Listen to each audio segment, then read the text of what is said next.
Here's an excellent log question.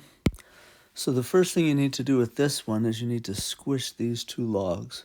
So since there's a positive there, it's the product law. So you just write one log, and then it's the product of x minus 6 and x minus 6. Perfect.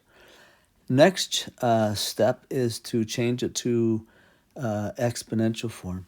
So here's our base, so it's 4 to the 1 is equal to, and then over here you just write what you have there, remembering that that's a times. Okay, so I have 4 is equal to, and now let's FOIL this out. So it'll be x squared minus 6x plus 36.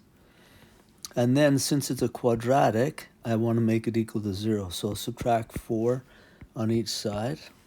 So I get 0 is equal to x squared minus 12x plus 32.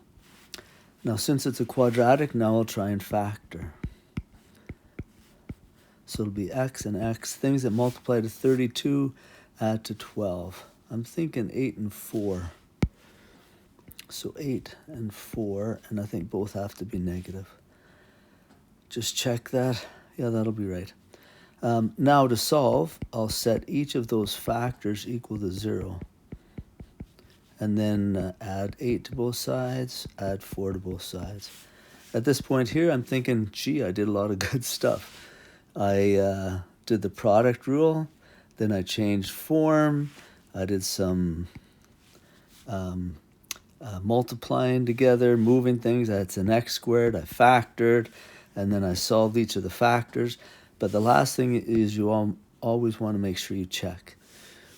Now, if I take and put a 4 back in here in the original equation, 4 take away 6 is negative 2. And the log base 4 of negative 2, if you do that on your calculator, it's undefined, it doesn't work. Therefore, I have to toss that one out. If I put an 8 here or an 8 there, in both cases, it turns out to be a positive number, so it works. All right, hopefully that helps you with that one.